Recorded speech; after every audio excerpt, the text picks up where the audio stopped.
કેવી રીતે આપણે ફિલ્મ લાઈનની અંદર આવી છે? ફિલ્મ લાઇનમાં તો દોસ્ત બચપનથી જ 6 વર્ષનો તો ત્યારથી જ છું એઝ અ ચાઇલ્ડ એક્ટર, અને એ કરતાં કરતાં પછી હીરો બની ગયો. 50 પિક્ચર હીરો તરીકે થઈ ગયા અને 25 હિરોઈનો થઈ ગઈ. આપની આગામી ફિલ્મ કઈ છે આવનારી?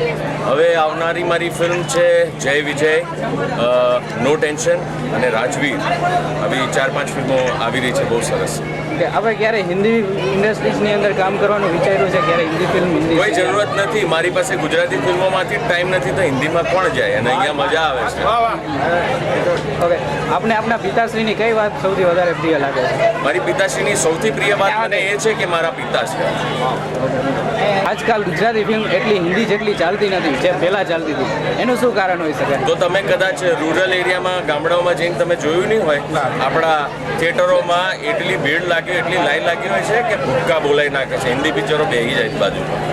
છતાં પણ આજે જે પહેલા જે સુવર્ણ યુગ હતો જ્યારે આપના પિતાશ્રી કામ સર, એક વાત કહી દઉં, વ્હાઇટ કોલરો જે છે એ લોકો જ ખાલી ગુજરાતી જોવા નથી જતા, બાકી અમારી 80% ગુજરાતની જનતા પિક્ચરો જોવા જાય છે, જેના લીધે અમે લોકો અત્યારે સર્વાઈવ કરીને અહીંયા આટલી ભીડમાં ઉભા છીએ. ઓકે, આપના પિતાશ્રી જ્યારે હતા ત્યારે એવું કહેવાતું કે નરેશ કનોડિયા છે ને તો ફિલ્મ સક્સેસફુલ શું કામ એમાં છે, અને જ્યારે આજે તો કે કયો કલાકાર આવે છે ને તો ફિલ્મ સક્સેસ જાય છે, એનું શું કારણ હોઈ શકે? बाप बाप होता है.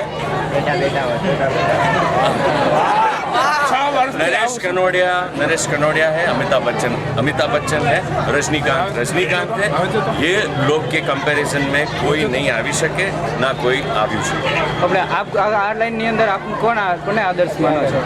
મારા પપ્પા અને મારા મહેશ બાપા.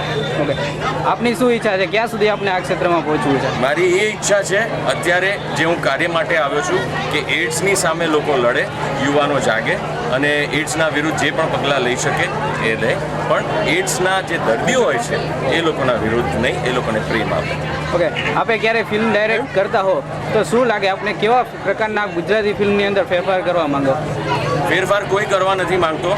લોકો કેડિયાન ચોયણાથી કંટાળ્યા છે એવું બધા કહે છે, પણ આપણા ગામડાઓમાં લોકો જોતા હોય છે, અને હવે અમે જીન્સ ને ટી-શર્ટ ને આ જેકેટો આવી જ ગઈ છે ભાઈ. હવે કોઈ ફેરફારની જરૂરત નથી, બધું જોરદાર જ છે.